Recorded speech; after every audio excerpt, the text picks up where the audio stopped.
watching Africa's Finest Breakfast Show. It's Global Morning, and we're looking at all the big issues that are making the rounds in Nigeria. We've already given you the AM news where you got all the big stories making the rounds. It's now time for us to go see what the papers are saying this morning. So we'll go for a quick break so that we can usher in the paper review segment. We'll look at the big stories from the Vanguard, the Guardian, the Punch, and other national dailies. And you're ready for paper review? Yes, I am. And are we going on a quick? Should we go on a quick break and then come back? Let's quickly go on a quick break. Paper review continues shortly.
I wanted you guys to hear me laugh. My co-anchor just made me laugh my heart and my lungs out. Very interesting.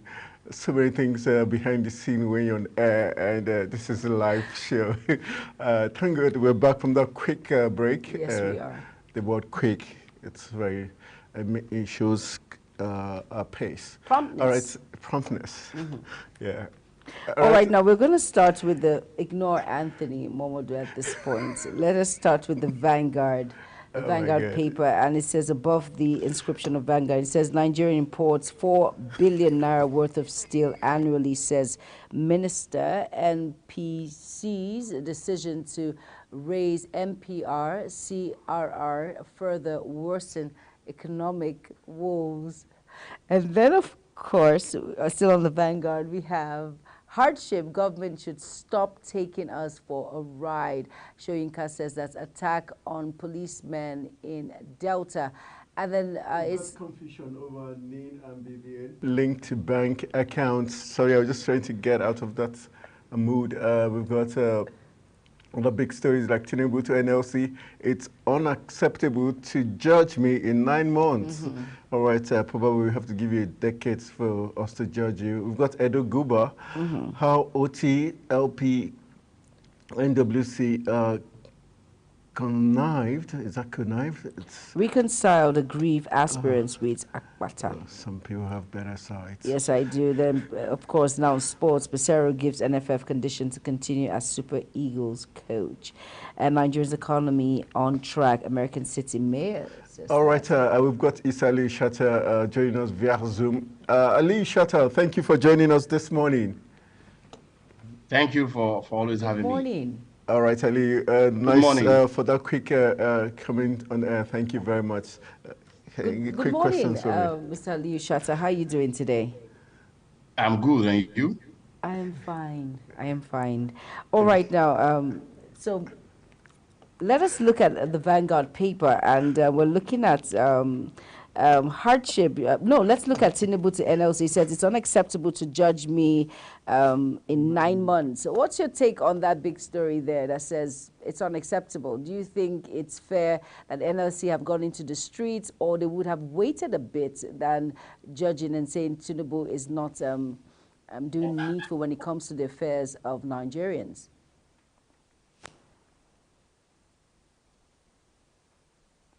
Mr. Ali Shatta, are you there? Okay. Yeah, I think the first thing that is used as a metrics, right? The first thing that is always used as a metrics is the first 100 days.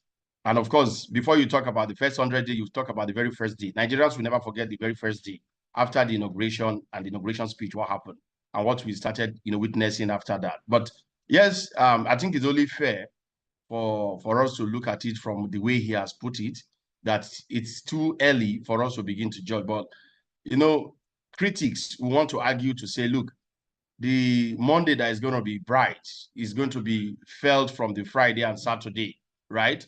So these are all of the things that people want to use to begin to judge, to say they needed to start seeing the signs, that, okay, we are moving on the right track.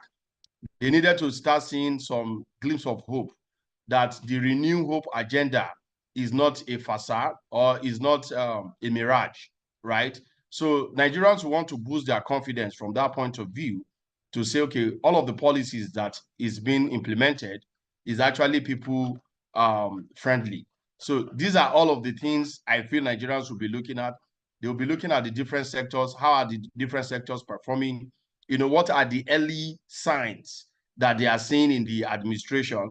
If they want to compare it, administration per administration, right? So these are all of the mixes that I feel that Nigerians will be using as a metrics, to measure the impact, the immediate impact, the residual impact, the direct and indirect impact that the nation is having. And I can tell you, a lot of people will argue that the economy is really, really a bit weak, most especially because of those key indicators, the exchange rate, interest rate, the inflation rate. I mean, you can go on, the GDP per capita. So if you put all of these factors together, these are what the bookmakers will be using, to at least to judge the government. But for the ordinary man on the street, like I always say, everything we are saying here are all English. What they want to see is food on the table. They want to see security. They want to see good healthcare delivery system. They want to see, all of those basic amenities that actually make any human functional.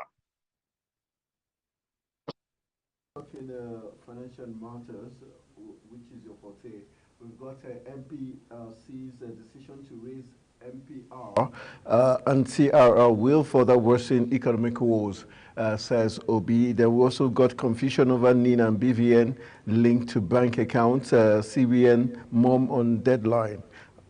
For you, do you think it was a wrong move by the CBN to raise the MPR?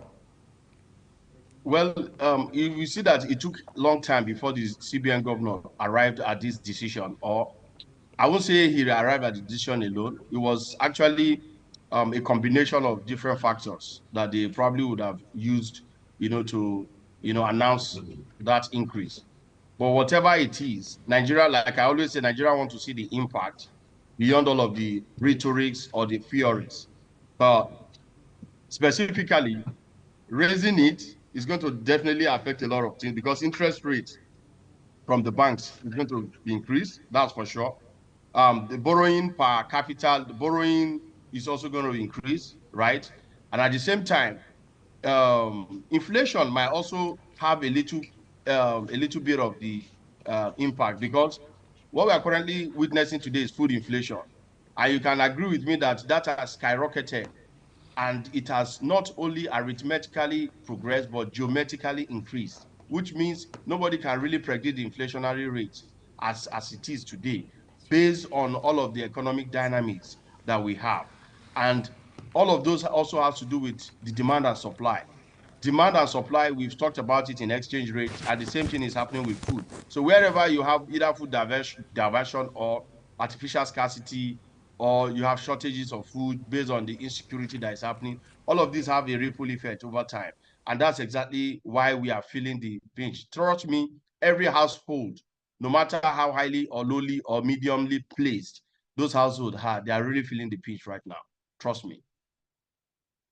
All right, talking about the linking of the NIM and the SIM to account, we've got the central bank not making any statement as regards it, and not, especially as regards the deadline, not naming any deadline. Does that give us an inkling to what the CBN feels about the importance of linking the NIN and the SIM? And are you not worried that this same procedure or process was what Pantami, the former Minister of Digital Economy, puts Nigerians through in hassles and,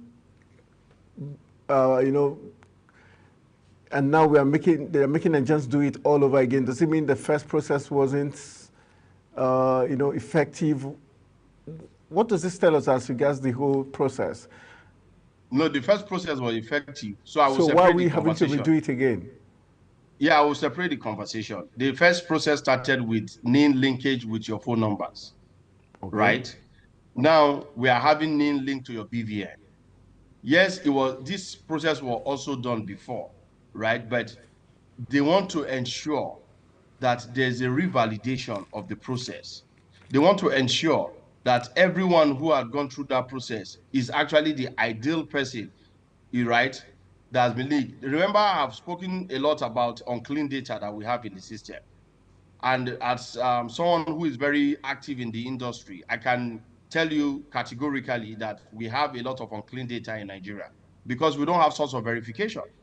So at the point of entry, which is the point where you capture these people into the system, what are those parameters that we put in place to ensure that the right person is captured, the right information is captured, who verifies it, who authenticates it, who validates it? So these are all of the processes that I feel we should look at. So I'll give you an example when I talk about unclean data. You heard about the legendary journalist that did an undercover investigation about, you know, the universities, yeah, who give certificates for money, right? Yes. Outside the country. Now, what happened is that young man served in Nigeria in 2018. He was doing biometric capturing on a monthly basis. There was first entry point for him. Now, that same young man came back again in 2022. Yes, Audu. He came back again in 2022 to do another biometric capturing. And the system could not detect that this man had served before. So that tells you about our data archiving, right? What happens with our data archiving system, whereby we can merge data, so these are all of the things I feel we should be looking at more critically. But yes, beyond that, what the government is currently doing is also a step in trying to solve the issue of, I think the issue of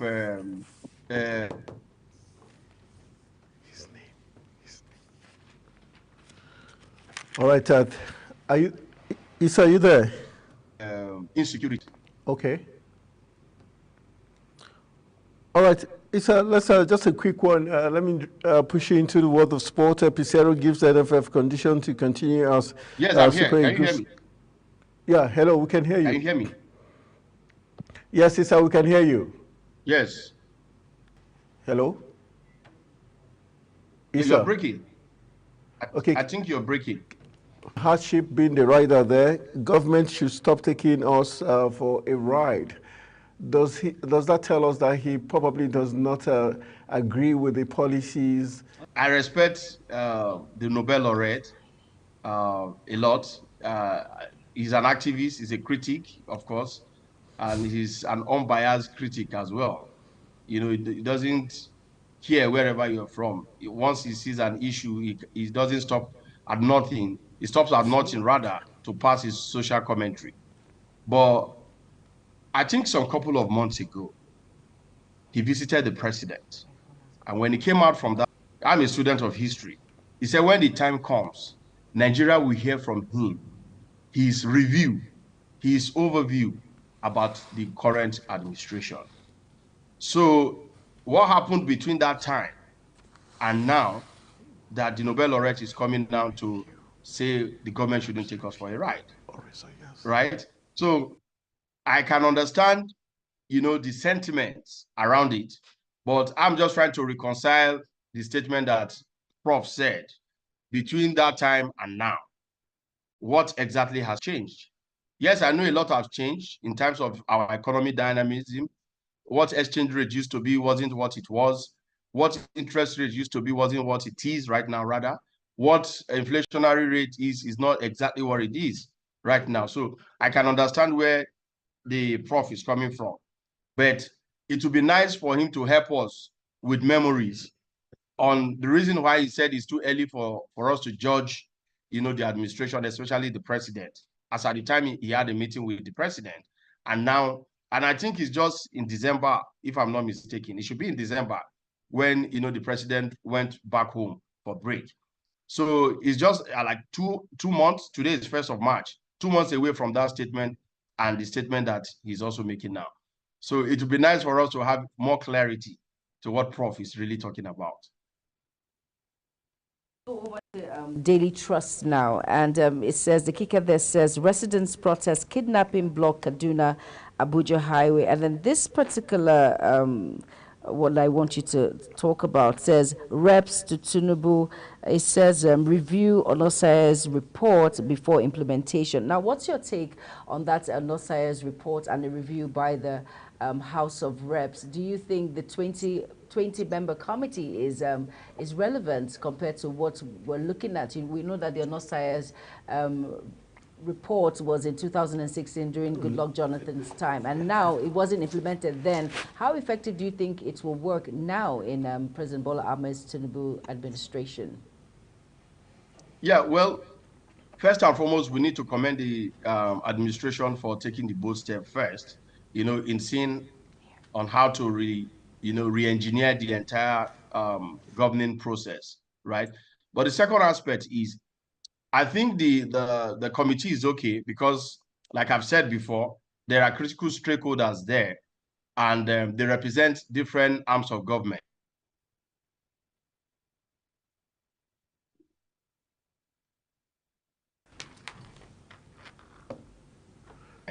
I also have people from the private sector as well to the report, right? So if you look at it critically, right?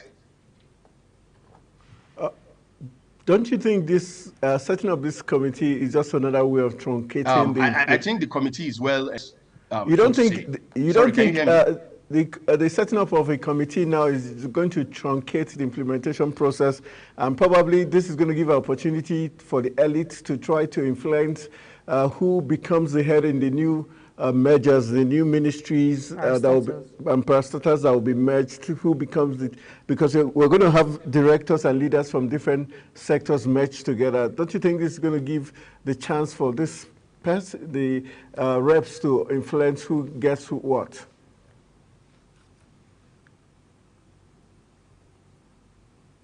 Issa, are you there?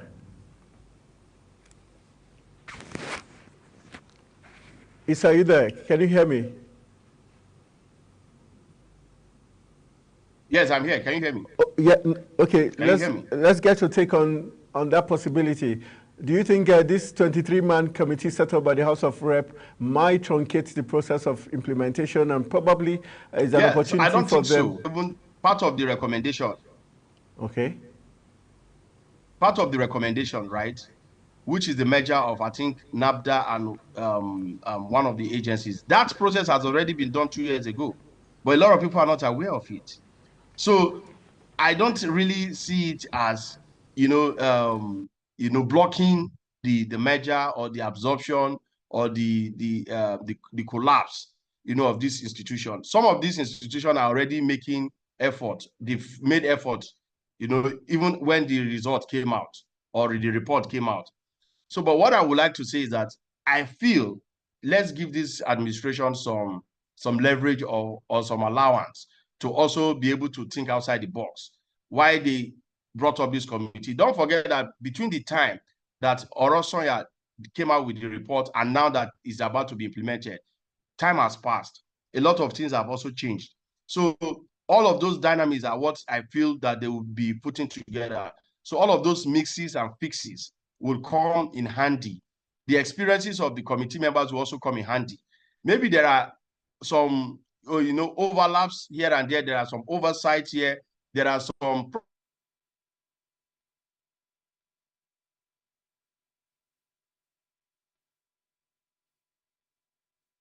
probably obvious mistake for the committee to sit and look at the review of implementing, because we're about to move into implementing the committee's report.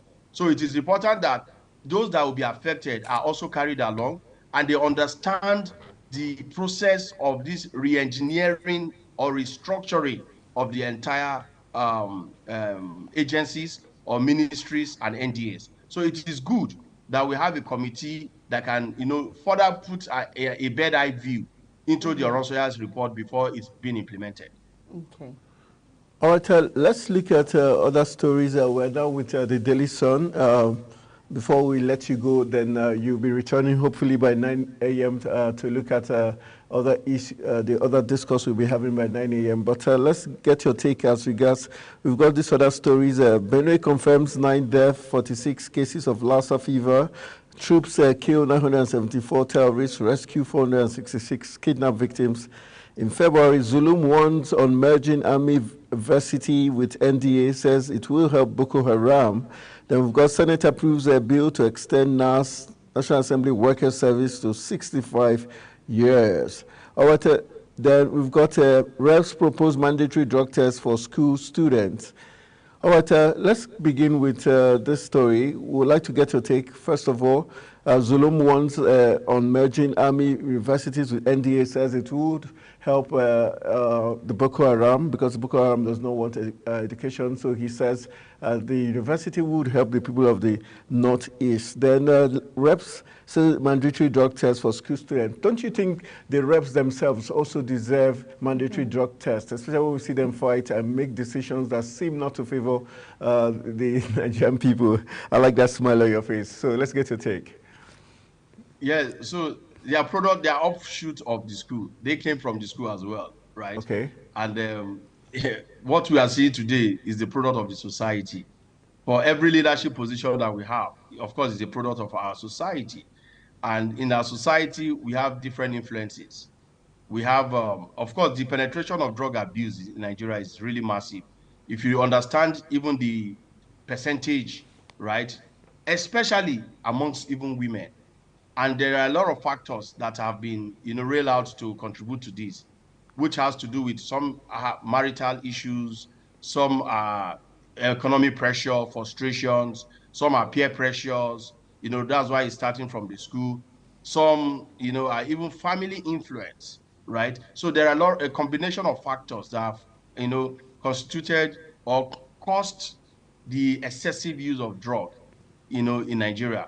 And yes, there are even some people who are passive drug abusers, because they don't know that they are abusing it. So if you are taking Panadol almost every time when you have headache, your headache is just a signal or a signal telling you that something is wrong with your body. It doesn't necessarily mean that you have constant headache, that you should be taking Panadol. You go for a proper check.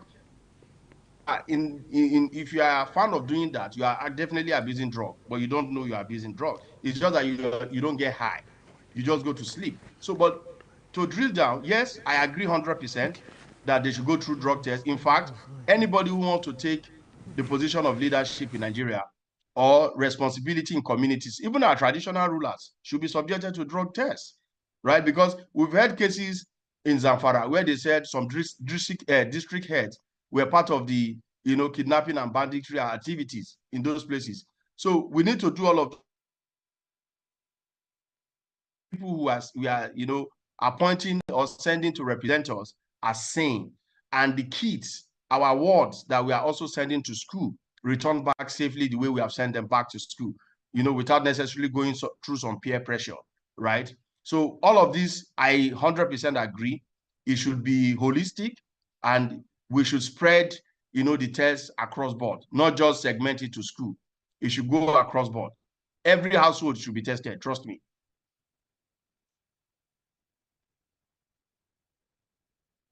Quickly look at the Daily Independent before we let you go, because you'll be joining us back by 9 a.m. to look at a very important talking point. We've got NCCA set up a 10-man committee to monitor high cost of air tickets. Nigeria imported $4 billion worth of steel annually, says minister, and reps want mandatory drug test for secondary school students. Senate makes a U-turn, extends service years for National Assembly directors.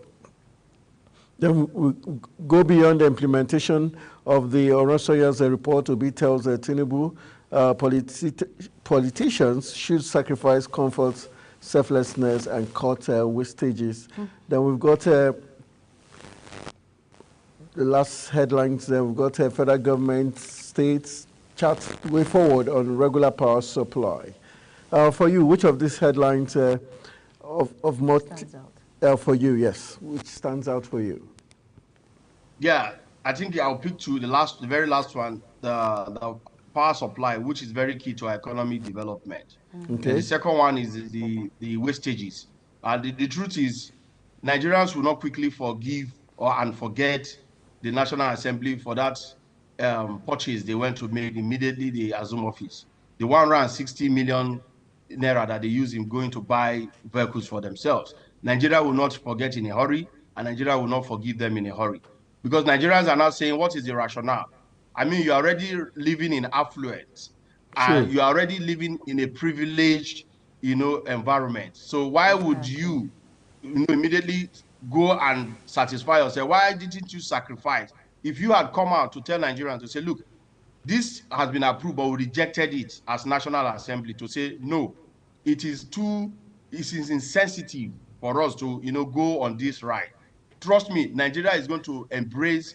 Anywhere they see any member of National Assembly, they will embrace them, right? So, but for me, it doesn't make any sense. So, and they come out and tell Nigerians to endure. And the poor are saying, we don't even have the privilege that you have to have access to finance. And you are telling us to endure, right? Almost everything that you do is being done for you. Fueling, your furnitures, you have different allowances, yet you still had, you were not, you didn't have that fear of God in your heart to, go and do this excessive spending to buy vehicle for 160 million naira. Beyond that, you didn't even patronize any of made Nigerian product. You went for a Toyota product. And at the end of the day, you are the same people who are summoning the CBN governor, the Minister of Finance, or the economic team to say that they should come and tell you what is happening with the currency, exchange rate.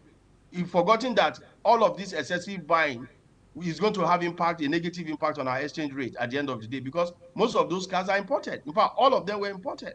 So this is one of the issues that I feel that Nigerians will not, want to really forgive the National Assembly with. So that goes to tell you what Peter Obi was talking about in terms of, cutting excessive spending and, reducing high cost in governance. All right. You had two of them that were of interest to you. Yeah. So the second part is, of course, ability for us to have stable electricity and generate more and distribute more. Because with this, a lot of industry are going to thrive. It's going to contribute to factors of production. And in doing that, we are going to be creating employment opportunities when we have industries that are thriving. we are going to have a value chain that is very, very long. It's going to also help us in terms of security. It's going to help us in terms of research and development, most especially in our institutions. It's going to help us in a lot more way to create even small scale enterprises that will thrive. So it will encourage us to produce locally and consume locally. If you have stable electricity, it's going to solve a lot of problem for us. And the first step I'm seeing, kudos again to the Labour Party governor from Abia State, who just commissioned that power plant project, is going to do a whole lot to that region in the southeast, most especially if you know about the legendary Araria market in Aba, and of course the Aba market and all of that. So you will know that there is a little bit of governance being felt after 24 years of wastages in Abia State. You cannot pinpoint to say this is one thing that has been done in Abia State for the past 24 years. But right now, you are seeing progress being made. Right now, the federal government is also interested in seeing how to rejig the energy sector. And Nigerians are folding their hands to see, because trust me, like I always say, the English we speak here will not translate into any benefit for the ordinary man on the street. But when they begin to feel the impact, every home will know when you begin to have 24-hour stable electricity. Every community will begin to feel the impact. Everybody will begin to know that, yes, the administration has changed the dynamism, and what is also the cost. Nigerians don't care. If you have 24 hours electricity and you are giving them constant power supply, Nigerians don't care. They can pay for it. But it's just that we need to, pursue everything moderately, so that the impact again will not be too much on the ordinary citizen. But these two stories for me, he caught it. All right, just to add some spice to our morning before I let you go, I know you're a football fan. We would like to get your take. Pogba has been given a 4-year ban, and I am my co-anchor. We've been at each other's throat. I said it was because of the ill he did to his brother that got his brother thrown behind bars that Kama has come visiting. For you know Pogba very well. Do you think the issue he had with his brother when his brother was put behind bars for when he accused him of trying to extort him alongside some group of his friends is what is playing back? He went back to Juventus, got injured, and the next thing was this drug scandal. Yes, drug test that he failed. I think they are just I think they are coincidence.